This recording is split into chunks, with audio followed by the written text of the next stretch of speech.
신명기 28장 1절부터 19절까지만 함께 읽겠습니다. 네가 네 하나님 여호와의 말씀을 삼가 듣고 내가 오늘 내게 명령하는 그의 모든 명령을 지켜 행하면 네 하나님 여호와께서 너를 세계 모든 민족 위에 뛰어나게 하실 것이라. 네가 네 하나님 여호와의 말씀을 청종하면 이 모든 복이 내게 임하며 내게 이르리니 성읍에서도 복을 받고 들에서도 복을 받을 것이며 내 몸의 자녀와 내 토지의 소산과 내 짐승의 새끼와 소와 양의 새끼가 복을 받을 것이며 내 광주리와 내 떡반죽 그릇이 복을 받을 것이며 네가 들어와도 복을 받고 나가도 복을 받을 것이니라. 여호와께서 너를 대적하기 위해 일어난 적군들을 내 앞에서 패하게 하시리라. 그들이 한 길로 너를 치러 들어왔으나 내 앞에서 7길로 도망하리라. 여호와께서 명령하사 내 창고와 내 손으로 하는 모든 일에 복을 내리시고 네 하나님 여호와께서 내게 주시는 땅에서 내게 복을 주실 것이며 여호와께서 내게 맹세하신 대로 너를 세워 자기의 성민이 되게 하시리니 이는 내가 내 하나님 여호와의 명령을 지켜 그 길로 행할 것임이니라. 땅의 모든 백성이 여호와의 이름이 너를 위하여 불리는 것을 보고 너를 두려워하리라. 여호와께서 내게 주리라고 내 조상들에게 맹세하신 땅에서 내게 복을 주사 내 몸의 소생과 가축의 새끼와 토지의 소산을 많게 하시며 여호와께서 너를 위하여 하늘의 아름다운 보고를 여시사 내 땅에 때를 따라 비를 내리시고 내 손으로 하는 모든 일에 복을 주시리니 네가 많은 민족 위에 꾸어줄지라도 너는 꾸지 아니할 것이요 여호와께서 너를 머리가 되고 꼬리가 되지 않게 하시며 위에만 있고 아래에 있지 않게 하시리니 오직 너는 내가 오늘 내게 명령하는 내 하나님 여호와의 명령을 듣고 지켜 행하며 내가 오늘 너희에게 명령하는 그 말씀을 떠나 좌로나 우로나 치우치지 아니하고 다른 신을 따라 섬기지 아니하면 이와 같으리라. 네가 만일 내 하나님 여호와의 말씀을 순종하지 아니하여 내가 오늘 내게 명령하는 그의 모든 명령과 규례를 지켜 행하지 아니하면 이 모든 저주가 내게 임하며 내게 이를 것이니 네가 성읍에서도 저주를 받으며 들에서도 저주를 받을 것이요 또 내 광주리와 떡반죽 그릇이 저주를 받을 것이요 내 몸의 소생과 내 토지의 소산과 내 소와 양의 새끼가 저주를 받을 것이며 네가 들어와도 저주를 받고 나가도 저주를 받으리라. 아멘. 반갑습니다. 하나님의 은혜 가운데 또 건강하고 평안한 하루하루 되시기를 진심으로 축복합니다. 두 번째 설교가 26장에 끝이 나고 27장부터는 새로운 모세의 설교가 시작이 되는데 27장부터는 복과 저주에 대한 말씀을 하고 있죠. 이스라엘 백성들이 가나안 땅에 들어가거든 에발산의 6지파, 그리심산의 6지파가 양쪽을 서로 마주보게 하고 가운데 골짜기에서 제사장들이 저주의 말씀을 낭독하면 에발산에 있는 사람들이 아멘하고 축복의 말씀을 낭독하면 그리심산에 있는 사람들이 아멘하고 서로 하나님 말씀대로 순종하며 살겠다고 다짐을 합니다. 오늘 28장은 이제 그 가운데서도 축복의 말씀이 먼저 나오고 뒤에 저주의 말씀이 나오는데 저주의 말씀은 20절부터 무려 68절까지 엄청 많이 나옵니다. 저주의 말씀은 읽으면 별로 기분이 안 좋았어. 그냥 생략하고 각자 집에서 읽기로 하고 오늘 이제 축복의 말씀을 주로 읽었습니다. 저주의 말씀이 훨씬 더 많이 기록되어 있죠. 읽으면 두렵습니다. 하나님의 말씀대로 순종하지 않으면 막 온 민족을 벌하고 자손들도 저주하고 뭐 남의 나라에 붙잡혀 가게 되고 병에 걸리게 되고 뭐 엄청난 저주의 말씀을 읽으면 두렵습니다. 내가 이 말씀대로 살 수 있을까? 내가 하나님께 저주받는 짓은 하고 있는 건 아닌가 하는 걱정이 앞서는데 율법을 지키지 않고 하나님 말씀을 어기면 모든 영역에서 저주를 받을 것이다 라고 말씀했고 이스라엘 역사를 보면 우리는 이제 그 뒤에 이야기까지 알잖아요. 이스라엘 백성들은 축복의 길을 간 것이 아니라 저주의 길을 가게 됩니다. 그래서 남과 북으로 나눠지고 북쪽은 아수르에, 남쪽은 바벨론에 멸망하게 되고, 여기 저주의 말씀 기록된 대로 나라가 망하고 백성들이 포로로 끌려가게 되는 그런 비참한 역사가 이 신명기의 말씀대로 되어집니다. 먼저 1절부터 19절까지 순종하면 어떤 복을 받는지를 한번 봅시다. 양이 많지만 간단하게 한번 살펴보겠습니다. 세계 모든 민족 위에 뛰어나게 하실 것이다. 성읍에서도 복을 받고 들에서도 복을 받고 자녀와 토지 소산과 짐승의 새끼와 광주리와 떡반죽 그릇이 복을 받고, 또 들어와도 복을 받고 나가도 복을 받고, 우리가 참 좋아하는 절로 아멘이 나올 만한 말씀이죠. 들어가도 복을 받고 나가도 복을 받고, 적군들이 패하여 도망갈 것이고 창고와 손으로 하는 모든 일에 복을 받을 것이다. 거룩한 백성 성민이 되게 할 것이다. 너를 만민이 두려워하게 될 것이다. 몸의 소생과 가축의 새끼와 토지의 소산을 많게 할 것이다. 하늘의 보고를 여사 때를 따라 비를 내리고 꾸어줄지라도 꾸지 않을 것이다. 머리가 되고 꼬리가 되지 않을 것이다. 위에만 있고 아래에 있지 않을 것이다. 자녀들을 위해 기도할 때 늘 기도하지요. 하나님, 머리가 되고 꼬리 되지 않게 해주세요 하고 기도하는데, 참 좋은 축복의 말씀이 있습니다. 단서가 있죠. 14절에 분명히 단서가 붙어 있습니다. 오늘 너희에게 명령하는 그 말씀을 떠나 좌로나 우로나 치우치지 아니하고 다른 신을 따라 섬기지 아니하면 이와 같으리라. 그냥 저절로 주어지는 것이 아니라 이렇게 하면 이렇게 하겠다라고 말씀합니다. 그 뒤에는 이제 반대로 어떻게 하면 저주를 받게 되는가? 순종하지 않으면 저주를 받을 것이다. 똑같이 들어와도 저주받고 나가도 저주를 받을 것이다. 그러니까 이스라엘 백성들이 이 말씀대로 잘 순종했더라면 정말 복을 받았을 텐데, 이스라엘의 역사는 뒤에 나오는 저주의 길을 가게 됩니다. 하나님의 말씀을 떠나게 되고 다른 신을 섬기게 되고, 복이라고 하는 것은 내가 원한다고 주어지는 것이 아니죠. 또 내가 노력한다고 주어지는 것도 아닙니다. 하나님이 은혜로 주시는 겁니다. 왜냐하면 하나님이 만복의 근원이시거든요. 모든 복은 하나님이 갖고 계십니다. 내가 노력한다고 복을 받을 것 같으면 아침 일찍부터 열심히 일하는 사람은 당연히 모두가 다 부자가 되고 다 잘 되고 그럴 텐데, 노력해도 안 되는 사람이 있잖아요.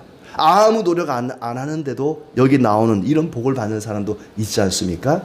복이라고 하는 것은 내가 힘쓴다고 되는 것도 아니고, 그렇다고 해서 아무 노력도 안 하고 그냥 가만히 있으라는 얘기는 또 아닙니다. 열심히 노력하고 최선을 다하되 하나님께 맡겨야겠죠. 자, 그 관계가 중요합니다. 관계가. 그러니까 어떤 물이 이렇게 내려오는데 호수가 이게 서로 어긋나 있으면 물이 들어올 수가 없잖아요. 호수가 딱 맞아야 되는 것처럼 하나님과 나의 관계가 딱 맞아야 하나님의 축복이 나에게 주어지는 것이지, 그 관계를 맞추는 것이 뭐냐면 하나님의 말씀을 잘 순종하고 또 그 말씀을 따라 사는 것입니다. 그런데 이스라엘의 역사를 보면은 그 관계가 틀어져서 다른 신을 섬기게 되고 하나님을 진노케 했죠. 20절부터 본격적인 저주의 말씀이 나오는데, 하나님 말씀 순종하지 않으면 어떤 저주가 임하는지 한번 봅시다. 악을 행하여 그를 잊음으로 손으로 하는 모든 일에 저주가 내려 파멸하게 하실 것이다. 연병과 한재와 풍재로 진멸할 것이다. 하늘은 노시 되고 땅은 철이 되고 또 비 대신에 티끌과 모래를 내릴 것이다. 전쟁에서 패하게 되고 시체가 새와 짐승의 밥이 되어도 쫓아줄 자가 없을 것이다. 여러 병이 와도 치유받지를 못할 것이고, 눈이 멀고 또 약혼녀를 다른 사람이 차지하게 되고, 집을 건축하여도 거주하지를 못하고, 포도원을 심었으나 열매를 먹지 못하고, 소를 잡아도 먹지 못하고, 나귀와 양을 빼앗겨도 도와줄 자가 없을 것이다. 자녀를 다른 민족에게 빼앗길 것이다. 항상 압제와 학대를 받을 것이다. 심한 종기가 생기고 임금이 다른 나라에 끌려가서 다른 신을 섬기게 될 것이고, 많은 이방인들에게 비방거리가 될 것이다. 곡식을 메뚜기가 먹어버리고 포도원은 벌레가 먹을 것이고 자녀가 포로가 될 것이다. 이방인보다 아까는 머리가 되고 위가 된다 그랬는데 이제는 꼬리가 되고 낮아질 것이다. 이방인에게 꾸게 되고 그들의 꼬리가 될 것이다. 왜 그렇게 되느냐? 45절 말씀에 네가 네 하나님 여호와의 말씀을 청종하지 아니하고 내게 명령하신 그의 명령과 규례를 지키지 아니함으로 이 모든 저주가 내게 와서 너를 따르고 내게 이르러 마침내 너를 멸하게 할 것이다. 하나님 명령을 청종하지 않았기 때문이다. 또 47절에 네가 모든 것이 풍족하여도 기쁨과 즐거운 마음으로 내 하나님 여호와를 섬기지 아니함으로 이렇게 된 것이다. 풍족할 때 기쁨과 즐거움으로 하나님을 섬기지 않았기 때문에 이렇게 된 것이다. 적군이 와서 너를 칠 것이다. 그들이 너를 멸절시킬 것이다. 너희가 자녀의 살을 먹게 될 것이다. 이 시기야 때 그렇게 되지요. 나라가 포위되고 3년간 밖에 나갈 수가 없으니까, 식량을 구할 수 없으니까 결국에는 자기 자식을 잡아먹는 그런 비참한 일까지 겪게 됩니다. 또 58절에 하나님의 말씀을 지켜 행하지 아니하고 경외하지 아니하면 재앙을 극렬하게 할 것이다. 애굽의 모든 질병이 들어붙을 것이다. 그리고 너희가 차지할 그 땅, 가나안 땅에서 뽑혀나게 될 것이다. 애굽에 끌려가 종이 될 것이다. 이 모든 저주의 말씀이 그대로 됩니다. 나중에 나라가 망하고 백성들이 끌려가고 자녀들이 끌려가고 바벨론으로 아수르로 끌려가고 흩어지고 애굽에 끌려가서 종이 되고 다시 그 나라에서 뽑혀나가는 그런 비참한 일이 일어나는데 이미 하나님께서 이 신명기를 통해서 모세를 통해서 말씀한 대로 되었다는 얘기입니다. 자, 이런 말씀을 읽으면 기분이 별로 안 좋다, 또 뭐 두렵다, 무섭다 이런 마음이 들지만 과연 나는 어떻게 살 수 있을까? 이스라엘 백성들은 축복의 길보다는 저주의 길을 갔습니다. 나는 과연 이스라엘이 갔던 그 길로 가지 않고 축복의 길을 갈 수 있을까? 하나님의 말씀을 하나도 틀리지 않고 이대로 다 온전히 지킬 수 있을까? 과연 아담의 후손들이, 타락한 인간이 이 모든 율법을 지켜서 복을 받을 수 있는가? 결론은 불가능하다는 것입니다. 구약 성경의 결론은 불가능하다. 이렇게 축복의 말씀, 저주의 말씀이 주어졌지만 인간은 열심히 노력은 하겠지만 축복의 길이 아니라 저주의 길을 갈 수밖에 없다. 만약에 인간이 열심히 하나님 말씀 지켜서 복을 받을 수 있다면 예수 그리스도는 이 땅에 오지 않았을 겁니다. 니들이 알아서 열심히 노력해서 구원을 받아라. 축복의 길을 가라. 나는 필요 없겠구나 그러겠죠. 인간이 이스라엘뿐만 아니라 누구나 저주의 길을 갈 수밖에 없기 때문에 우리의 구원자가 이 땅에 오셔서 우리를 대신하여 우리가 받아야 할 고난을 당하신 것이죠. 여기서 말하는 복과 저주가 끝이 아닙니다. 너희가 이렇게 살면 복을 받고 이렇게 살면 저주가 받는다. 이렇게 살았구나. 저주 끝. 그렇게 끝나지 않습니다. 30장 말씀을 가서 보면 신명기 30장 1절에 보면 내가 내게 진술한 모든 복과 저주가 내게 임함으로 네가 네 하나님 여호와로부터 쫓겨간 모든 나라 가운데에서 이 일이 마음에 기억이 나거든. 너와 내 자손이 네 하나님 여호와께로 돌아와 내가 오늘 내게 명령한 것을 온전히 따라 마음을 다하고 뜻을 다하여 여호와의 말씀을 청종하면 네 하나님 여호와께서 마음을 돌이키시고 너를 긍휼히 여기사 포로에서 돌아오게 하시되 네 하나님 여호와께서 흩으신 그 모든 백성 중에서 너를 모으시리니. 그런데 6절에 보시면 내 하나님 여호와께서 내 마음과 내 자손의 마음에 할례를 베푸사 너로 마음을 다하며 뜻을 다하여 내 하나님 여호와를 사랑하게 하사 너로 생명을 얻게 하실 것이며. 그러니까 이스라엘 백성들이 이 말씀대로 살지 못해서 결국에는 나라가 망하고 그 땅에서 뽑혀서 포로로 붙잡혀 갑니다. 근데 그것이 끝이 아니고 만약에 포로로 붙잡혀간 그 땅에서 너희가 이 말씀을 기억하고 다시 이 말씀대로 순종하면 다시 회복시켜 주실 것이다 라고 말씀하는데 그걸로도 끝이 아니고 아까 뭐라 그랬습니까? 하나님께서 너희의 마음의 할례를 행하사 너희가 마음을 다하고 뜻을 다하여 여호와를 사랑하사 생명을 얻게 하실 것이다. 인간은 아무리 노력을 해도 구원에 이를 수 없다는 이야기를 하고 있습니다. 모든 복과 저주의 말씀이 포로로 붙잡혀간 그 땅에서 기억나거든. 하나님 말씀을 청종하고 순종하면 다시 회복시키실 것이다. 그런데 그것은 또 한 번의 기회를 주는 게 아닙니다. 야, 너희가 지난번에 실패했지? 이번에는 꼭 성공해라. 포로로 붙잡혀간 그 땅에서 너희가 하나님 말씀 청종하면 회복시켜 줄게. 또 한 번의 기회를 줄게. 또 한 번의 기회를 주는 게 아니고요. 너희는 안 돼. 내가 너희의 마음의 할례를 행해서 강제로 너희가 마음과 뜻을 다하여 여호와께 청종하게 해서 너에게 생명을 얻게 할 것이다. 그래서 예레미야서나 에스겔서에 보면은 새 영을 부어주사 새 마음을 주셔서 그들이 새롭게 되게 할 것이다. 하나님께서 그들을 새롭게 할 것이라고 말씀하십니다.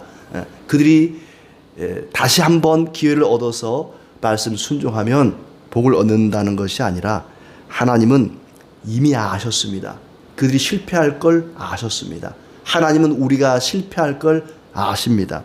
그리고 실패할 때에 우리의 마음을 바꿔서 성령을 통해 우리의 마음을 바꿔서 우리가 자원하는 마음으로 기쁜 마음으로 하나님을 순종하고 마음을 다하고 뜻을 다하여 하나님을 사랑해서 생명을 얻게 하시려는 하나님의 계획을 실행하실 것입니다.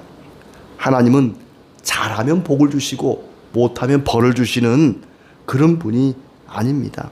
복과 저주를 넘어서 자기 백성은 어떤 일이 있어도 구원하시는 분이십니다. 하나님은 멸망을 시키기 위해서 저주의 말씀을 하신 게 아닙니다. 너희를 멸망시키기 위해서 내가 이 말을 한다. 너희가 내 말을 청종하지 않고 나를 떠나 다른 신을 섬기면 저주받는다. 나는 그렇게 할 거야. 이런 말씀이 아니죠. 하나님께서 그들을 얼마나 사랑하시는지 모릅니다. 엄마가 아이들에게 야, 너 TV 가까이서 보면 소경이 된다. 볼 수가 없어. 눈이 멀어. 멀리서 보면 눈이 시력이 좋아져. 이 말은 아이를 TV 가까이 보게 해서 맹인 만들려고 하는 소리가 아니죠. 아이가 건강하게 자라게 하려고 하는 소리죠. 너 밤늦게 라면 먹으면 얼굴이 곰돌이 된다. 이 말은 진짜로 라면 먹으면 곰돌이 된다는 얘기가 아니라 그러지 마라 라고 하는 엄마의 사랑이 담긴 그런 경고 아니겠습니까? 하나님께서 너희들 내 말 안 들으면 저주받는다. 다른 나라에 붙잡혀가고 병 걸리고 죽는다. 멸망한다. 이 말은 하나님 말씀 거역하다가 진짜 멸망하라고 하는 소리가 아니라 너희들 그러면 안 돼. 내 말 순종하고 나를 떠나면 안 된다. 하나님의 사랑과 긍휼이 담겨 있는 저주의 말씀입니다. 그러니까 하나님께서는 축복의 말씀을 하시든지 저주의 말씀을 하시든지 이 말씀을 통해서 하나님이 얼마나 우리를 사랑하시고 우리에게 긍휼을 베푸시는 분인지를 알게 하기 위해서 저주의 말씀을 하는 것입니다. 저주받게 하는 것이 하나님의 궁극적인 목표가 아닙니다. 하나님은 우리가 모두가 하나님을 믿고 섬기고 의지함으로 축복의 길을 가기를 진심으로 바라고 원하고 있습니다. 하나님께서 하나님을 떠나면 인간이 얼마나 비참해지고 처참해지는지를 보여줌으로써 우리 모두 생명의 길을, 축복의 길을 가기를 원하신 것입니다. 예수 그리스도께서 나의 모든 저주를 십자가에서 다 담당하셨습니다. 그 예수 그리스도를 믿고 오늘도 말씀을 따라 살아감으로 축복의 길, 생명의 길을 함께 걸어가기를 진심으로 소원합니다.